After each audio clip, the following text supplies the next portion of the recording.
Students, हमारा जो ऑक्साजोल का टॉपिक था वो रिएक्शन में क्या था, स्टॉप हो गया था। तो ये नेक्स्ट जो उसका रिएक्शन है ऑक्साजोल का, तो इसमें होता है सबसे पहले reactive cleavage was observed in case of diphenyl oxazole lithium aluminium and hydrogen.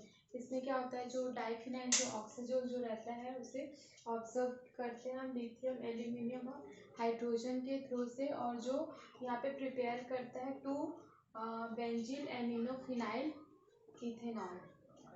ठीक है, तो इसमें क्या करेंगे, सबसे पहले हम डाइफिनाइल ऑक्साजोल ऑक्सीडेशन जो प्रोसेस होता है उसमें ऐड करते हैं हम लिथियम एल्यूमिनियम और हाइड्रोजन को। तो डाइफिनाइल ऑक्साजोल का स्ट्रक्चर इस टाइप से होता है। तो फिर क्या होता है, ये कन्वर्ट हो जाता है 2 बेंजील एमिनोफिनाइल इथेनॉल। ठीक है, इसमें क्या है 2 बेंजील फिनाइल और OH लगा हुआ है तो मिथेनॉल इथेनॉल हो गया। ठीक है, अब है इसमें ऑक्सीडेशन जो प्रोसेस है वो, तो ऑक्सीडेशन जो इसका प्रोसेस होता है वो क्या होता है, स्टेबल नहीं होता है, स्टेबल फॉर्म में नहीं होता। ये सिर्फ क्या होता है H2O2 हाइड्रोजन पेरोक्साइड के साथ ही स्टेबल फॉर्म में होता है, बाकी किसी के साथ भी रिएक्शन कराने से स्टेबल फॉर्म में नहीं होता। It is open by the action of oxidising agents. ठीक है, तो ये क्या करते हैं, इसे हम ओपन करते हैं ऑक्सीडाइजिंग एजेंट्स के एक्शन के रूप में। और ये यहाँ पे क्या होता है, जो हाइड्रोजन जो पेरोक्साइड रहता है सिर्फ उसी के प्रेजेंस में ये कंप्लीट हो पाता है, बाकी ये जो रिएक्शन रहता है वो स्टेबल नहीं होता है। मतलब ऑक्सीडेशन जो है वो ऑक्साजोल में क्या होता है, स्टेबल नहीं रहता।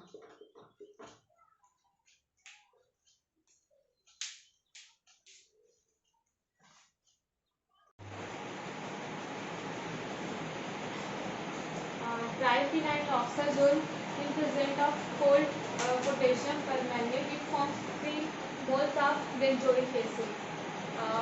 इसमें हमने लिया है ट्राइफिनाइल ऑक्साजोल। ठीक है, इसमें C6H5 C6H5 एंड O ये मिलके क्या बनाते हैं, नाइट्रोजन ऑक्सीजन। और ये जो ग्रुप है वो कम्प्लीटली यहाँ पे क्या प्रिपेयर कर रहे हैं, ट्राइफिनाइल ऑक्साजोल को। और ये जो ट्राइफिनाइल जो ऑक्साजोल रहता है वो जब हम पोटेशियम परमैंगनेट को क्या करते हैं, यहाँ पे कूल करते हैं, तो कूल करने के बाद ये चेंजेस करता है अपने 3 मोल्स ऑफ बेंजोइक एसिड में।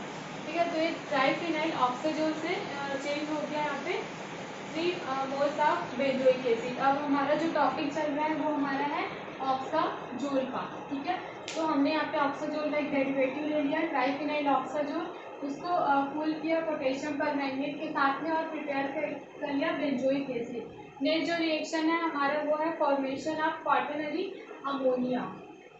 ठीक है, इसमें हम क्वाटरनरी जो अमोनिया है वो फॉर्म करेंगे। तो इसमें हम लेंगे एल्किल हाइलाइड। ठीक है, एल्किल के यहाँ पे हमने लिया R और हाइलाइड ग्रुप के लिए यहाँ पे क्या प्रेजेंट करें, यहाँ पे X को। तो यहाँ पे हमने ले लिया स्ट्रक्चर। ठीक है, तो इसमें हमने क्या लिया, नाइट्रोजन और ऑक्सीजन। ये क्या है अपना ऑक्साजोल है। ठीक है, तो ऑक्साजोल को हम इसमें एल्किल हाइलाइड के प्रेजेंस में कन्वर्ट करेंगे क्वाटरनरी अमोनिया पे। ये बन गया हमारा क्वाटरनरी अमोनिया। और यहाँ पे क्या है अपना हाइलाइट ग्रुप है जिसमें क्या है निगेटिव चार्जेस आ गए। तो ये क्या हो गया अपना फॉर्मेशन ऑफ क्वाटरनरी अमोनियम। अब नेक्स्ट क्या है हमारा इलेक्ट्रोफिलिक एरोमेटिक सब्स्टिट्यूशन रिएक्शन। तो इसमें क्या है less reactive for electrophilic substitution due to present in heterocyclic ring. यहाँ पे क्या है ऑक्सीजन है ये। ठीक है, तो ये क्या है लेस रिएक्टिव होता है इलेक्ट्रोफिलिक सब्स्टिट्यूशन रिएक्शन के लिए। जैसे हमने देखा था पहले, इससे पहले जो कंपाउंड जो हमने लिए थे इमिडा जो लिया था, तो उसमें क्या था, जो इलेक्ट्रोफिलिक सब्स्टिट्यूशन रिएक्शन जो था वो अच्छे से हम उसको परफॉर्म कर पा रहे थे। लेकिन क्या होता है ऑक्साजोल जो रहता है वो इलेक्ट्रोफिलिक एरोमेटिक सब्स्टिट्यूशन रिएक्शंस को अच्छे से परफॉर्म नहीं कर पाता, क्योंकि इसमें क्या रहता है, जो ऑक्सीजन रहता है वो प्रेजेंट रहता है। इस वजह से क्या होता है, इसका इलेक्ट्रोफिलिक एरोमेटिक सब्स्टिट्यूशन रिएक्शन है वो फॉर्म नहीं हो पाता है।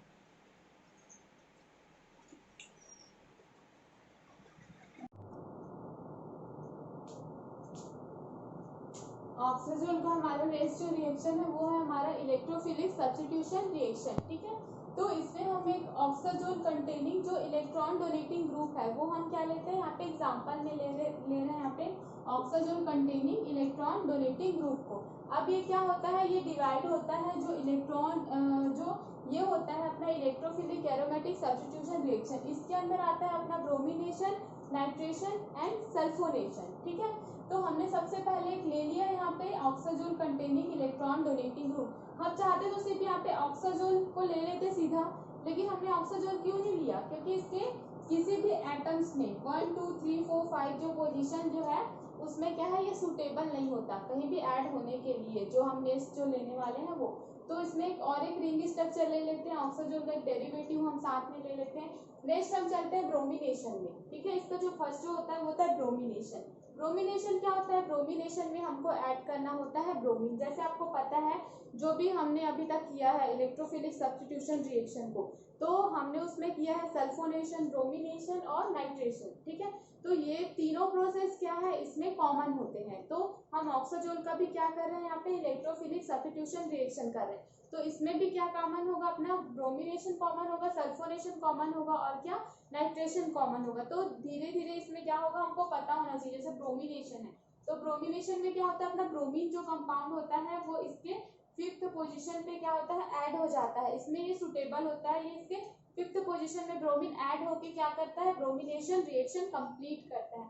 नेक्स्ट जो इसमें नाइट्रेशन है, नाइट्रेशन के लिए इसकी डेरिवेटिव की जरूरत पड़ती है, मतलब इसके साथ में हमने जो स्ट्रक्चर लिया यहाँ पे उसमें क्या होता है, अपना नाइट्रेशन जो है वो अटैच हो जाता है। नाइट्रेशन में हम लेते हैं नाइट्रिक एसिड और सल्फ्यूरिक एसिड को, तो नाइट्रिक एसिड और सल्फ्यूरिक एसिड में से वो क्या करता है, NO2 को अलग कर लेता है और उसमें ऐड कर लेता है। ठीक है, अब है सल्फोनेशन। सल्फोनेशन में क्या होता है, इसमें SO3H, यहाँ पे सल्फोनेशन में क्या है, सल्फ्यूरिक एसिड या फिर हम ले सकते हैं ओलियम को। तो सल्फ्यूरिक एसिड या ओलियम में से ये क्या करता है, SO3H जो रहता है, तो SO3H को ये क्या करता है, दूसरे बेंजीन रिंग में ये क्या करता है, ऐड कर देता है, जैसे इसने यहाँ पे किया।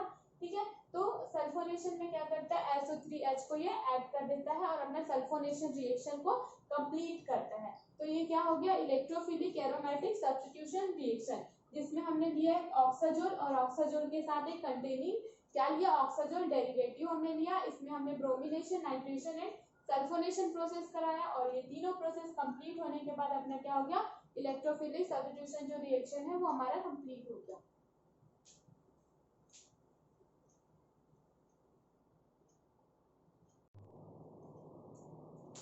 नेक्स्ट केमिकल रिएक्शन है ऑक्साजोल का डाइसैल्डर साइक्लोएडिशन रिएक्शन।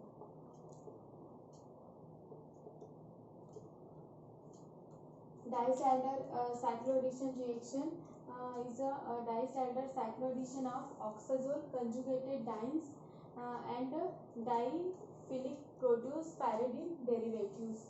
ठीक है, ऑक्साजोल जो डेरिवेटिव जो होता है, ऑक्साजोल जो होता है उसमें हम जब ये अपना नेक्स्ट रिएक्शन है इलेक्ट्रोफिलिक सब्स्टिट्यूशन रिएक्शन के बाद में इसे लिखना है, इसमें होता है डाइसैल्डर साइक्लोएडिशन। इसमें क्या करते हैं, हम सबसे पहले ऑक्साजोल लेते हैं, उसमें कंजुगेटेड एक डाइन्स लेंगे और एक लेंगे यहाँ पे डाइनोफिलिक जो यहाँ पे रिंग एक स्ट्रक्चर सिस्टम ले लेंगे जो पैरिडीन जो डेरिवेटिव रहता है उसे प्रोड्यूस करता है, जिसे हम कहते हैं डाइसैल्डर साइक्लोएडिशन रिएक्शंस। ठीक है, तो इसमें हम सबसे पहले यहाँ पे ले लेते हैं ऑक्साजोल को। ठीक है, ये ऑक्साजोल का स्ट्रक्चर हो गया। नेक्स्ट यहाँ पे हम ले लेंगे यहाँ पे डाइनोफिलिक जो रहता है वो ले लेंगे यहाँ पे R1 R2 का। ठीक है, उसके बाद क्या करेगा, ये H2O यहाँ से रिमूव करेगा। ठीक है, तो वाटर रिमूव करने के बाद ये क्या प्रिपेयर करता है, पैरिडीन। तो ये अपना रिंग स्ट्रक्चर है, इसमें क्या है, अपना R1 एंड R2 प्रेजेंट है, इसमें ऑक्सीजन एंड नाइट्रोजन प्रेजेंट है। तो इसमें से क्या करेगा, ये H2O मतलब यहाँ से 2 हाइड्रोजन जाएंगे और ऑक्सीजन कितना अपने पास 1 है, तो इसमें से क्या होगा, 1 ऑक्सीजन भी जाएगा। ठीक है, तो ये ऑक्सीजन हट जाएगा और यहाँ पे क्या आ जाएगा, अपना नाइट्रोजन। पैरिडीन में क्या रहता है, यहाँ पे नाइट्रोजन रहता है। ठीक है, और ये double bond double bond double bond, ठीक है, 3 डबल बॉन्ड रहते हैं। और यहाँ पे क्या हो गया, अपना R1 है और R2 है, जो R1 और R2 इधर जाके क्या हो जाएंगे, ज्वाइंट हो जाएंगे। तो ये अपना क्या बना दिया, पैरिडीन डेरिवेटिव्स। अब इसका जो रिएक्शंस जो है ऑक्साजोल के वो यहाँ पे खत्म हो जाते हैं। अब नेक्स्ट जो अपना है ऑक्साजोल का टॉपिक, उसमें है मेडिसिनल यूजेस ऑफ ऑक्साजोल्स। तो ये सब क्या है, ऑक्साजोल के डेरिवेटिव्स हैं, जिसमें है बिनॉक्साप्रोफेन है, और सेकंड जो है वो है फ्लूनोरोक्साप्रोफेन। ये क्या करते हैं, are used in analgesic, antipyretic, anti inflammatory drugs. इसे analgesic, antipyretic and anti inflammatory drugs के लिए यूज किया जाता है। It was given to patient with rheumatic arthritis और because of its anti inflammatory nature. इसे अर्थराइटिस पेशेंट को भी दिया जाता है, और ये क्या होता है, एंटी इंफ्लामेटरी नेचर भी होता है। इससे पहले हमने मिडाजोल में ये सारी प्रॉपर्टीज पढ़ी है, तो ये क्या होता है, मिडाजोल के सिमिलर इसकी भी प्रॉपर्टी होती है, भी एनाल्जेसिक होता है, एंटीपायरेटिक होता है, इसमें एंटी इंफ्लामेटरी प्रॉपर्टीज होती है, और इसे अर्थराइटिस के लिए भी यूज किया जाता है।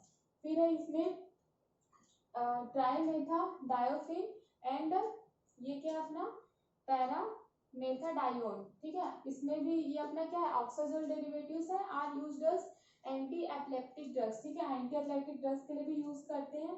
Called anti convulsant drugs. It is used to treat absence, seizures के टाइम पे इसे यूज किया जाता है। तो इसे हम क्या क्या कहते हैं, इसे पेटिट मैल सीजर्स भी कहते हैं। किसे, ट्राइमेथाडायोन्स एंड पैरामेथाडायोन्स को। तो ये इसका हो गया केमिकल यूजेस, जो जिसमें है हमारा डाइसैल्डर साइक्लोएडिशन रिएक्शन। अब ये इसका क्या हो गया, सबसे पहले हमने क्या किया, डाइसैल्डर रिएक्शंस में हमने यहाँ पे लिया है डाइनोफिलिक जो कंपाउंड है उसे लिया है, और एक यहाँ पे हमने ले लिया है क्या, यहाँ पे ऑक्साजोल लिया है, ठीक है। ये अपना डाइनोफिलिक जो डेरिवेटिव्स है उसका स्ट्रक्चर है। उसके बाद हम इसमें क्या किए, रिमूवल ऑफ वाटर, ठीक है। तो वाटर रिमूव किए, तो यहाँ से क्या हो गया, अपना ऑक्सीजन हट गया, यहाँ से 2 हाइड्रोजन भी हट गए, तो यहाँ पे क्या हो गया, अपना R1 और R2 ग्रुप जो है इधर ज्वाइंट हो गए, और अपना जो नाइट्रोजन है वो ऑक्सीजन की जगह ले लेगा। तो ये क्या स्ट्रक्चर प्रिपेयर करता है, पायरिडिन का। नेक्स्ट इसमें हम क्या देखते हैं, मेडिसिनल यूसेस ऑफ ऑक्साजोल। इसमें क्या लेते हैं हम, बिनॉक्साप्रोफेन लेते हैं, और फ्लूनॉक्साप्रोफेन को इसे हम यूज करते हैं analgesic, antipyretic, anti inflammatory drugs के लिए। It was given to patient with rheumatic arthritis. Patient को रूमेटिक अर्थराइटिस में भी दिया जाता है, और इसे हम कन्वल्सेंट या सीजर्स के टाइम यूज करते हैं एंटी एपिलेप्टिक ड्रग्स के लिए। इसे तो यहाँ पे आपको नाम याद रखना है, ट्राइमेथाडायोन को, या फिर यहाँ पे है पैरामेथाडायोन को। और ये जो है अपना है बिनॉक्साप्रोफेन है और फ्लूनॉक्साप्रोफेन है, ये क्या डेरिवेटिव्स है ऑक्साजोल्स के, जिसे यूज किया जाता है। ये सारे इसके आ जाएंगे मेडिसिनल यूसेस ऑफ ऑक्साजोल्स में।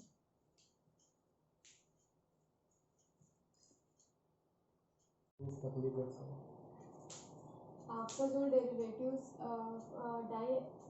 ditriazole is a non-steroidal anti-inflammatory agent with analgesic and antipyretic properties. जो ऑक्साजोल का जो डेरिवेटिव्स है जो है, एक और है ये अपना आ जाएगा मेडिसिनल यूजेस में,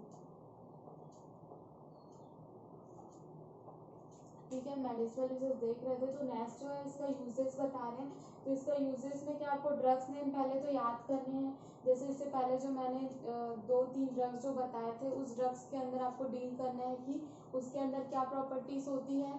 तो जैसे कि कोई एनाल्जेसिक हो गया, ठीक है, तो कोई रूमेटिक अर्थराइटिस के लिए कोई यूज हो रहा है, तो इस टाइप से अपना पहले ड्रग्स नेम लिखना है। ड्रग्स नेम के बाद अगर आप चाहें तो इसमें इसका स्ट्रक्चर भी बना सकते हैं, जैसे कि यहाँ पे है डाइटाजोल जो है, इसका स्ट्रक्चर भी बना सकते हैं। अगर स्ट्रक्चर बना देते हैं साइड पे तो मार्क्स अच्छे मिलेंगे। तो is a non steroidal anti inflammatory agent. ये क्या होता है, non steroidal anti inflammatory agent होता है, with analgesic and antipyretic activity show करता है। It is also act as platelets aggregation inhibitors. Next जो है अपना है वो है यहाँ पे